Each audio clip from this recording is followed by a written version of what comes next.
Friends, welcome back to my channel. ముందుగా అందరికీ శ్రీరామనవమి శుభాకాంక్షలు అండి. అయితే ప్రతి ఊర్లో లాగా మా ఊర్లో అయితే రాములవారి కళ్యాణం జరిపిస్తారు. అయితే ఊర్లలో క్యాస్ట్ ఉంటుంది కదా, అయితే మా క్యాస్ట్ వాళ్ళే జరిపిస్తారు. అందువల్ల మేము చాలా దగ్గరుండి చూడగలం, మా చేతులతో కూడా మేము చేయగలం రాములవారి కళ్యాణం. అయితే ఈ వీడియో అయితే నేను ముందు రోజు తీసుకున్నాను. అయితే మా ఇంట్లో చాలా పూలు ఉంటాయి కదా, అందరు వచ్చి మాకు కొన్ని పూలు పెట్టి అంటున్నారు. అందుకోసం అనేసి సరే తెంపుదాం, పూలు తెప్పి కడదాం, లేట్ అవుతుంది కదా, రేపు తొందరగా వెళ్తాం కదా గుడి దగ్గరికి అని చెప్పి తెంపుతున్నాను నేనైతే పూలన్నీ.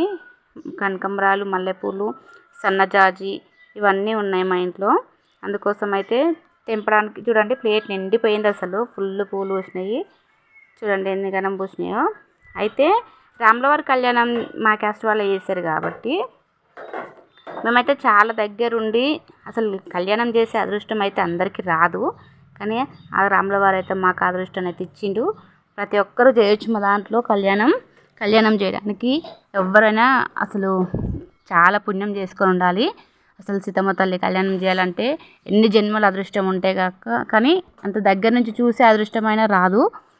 కానీ మేమైతే చేసే అదృష్టాన్ని కూడా నోచుకున్నాము.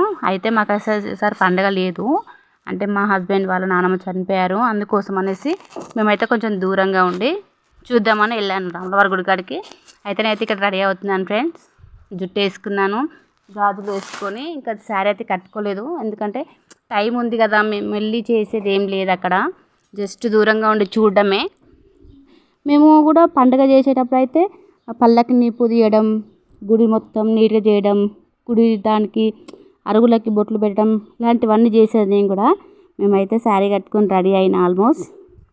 చూడండి, నేను మా చిన్ను మా పండు దిగుతున్నాం ఫొటోస్ అయితే కొన్ని. అయితే చాలా మంది అప్పటికే మాకు కొంచెం లేట్ అయిపోయింది.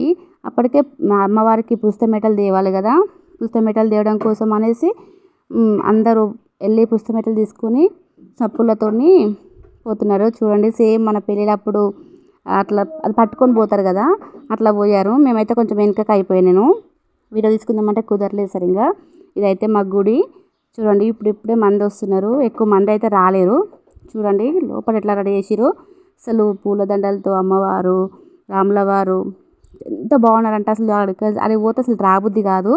కానీ ఇంకా జనాలు అయితే ఎవరు రాలేరు ఎక్కువ, కొంతమంది వస్తున్నారు ఇప్పుడే. ఎండాకాలం అయినందువల్ల అసలు ఫుల్ ఉబ్బరిస్తుందా. చూడండి అందరు ఎంత బాగా రెడీ అయ్యారో, పండుగ ఉన్నప్పుడు చూడాలి ఎంత బాగుంటారో. అయితే పూజ అయితే స్టార్ట్ అయింది. అయ్యగారు ఉన్నాడు కదా, ఈయనైతే మంచిగా వేశాడు. అసలు పూజలైనా, పెళ్ళిళ్ళైనా, వినాయక చవితి పూజ అయినా ఒక్క అక్షరం కూడా పొల్లు పోకుండా చదివి అసలు చేయాల్సిన పద్ధతి కరెక్ట్గా, ఎంత లేట్ అయినా సరే కానీ చేయాల్సిన పద్ధతి కరెక్ట్గా చేశాడు. అందుకోసం అయ్యగారిని పెట్టుకున్నారు. చూడండి ఫ్రెండ్స్, ఇప్పుడే దండలు, పువ్వులు ఇవన్నీ వేశారు. ఇంకా లాంగ్ వీడియో ఇంకోటి వస్తుంది. పూజ స్టార్ట్ అయిన తర్వాత అమ్మవారికి జీలకర్ర బెల్లం పెట్టడం, మాంగళ్య ధారణ చేయడం, ఇలాంటివన్నీ ఎట్లా చేస్తారో చూపిస్తాను. చూడండి ఫ్రెండ్స్. Okay friends, bye.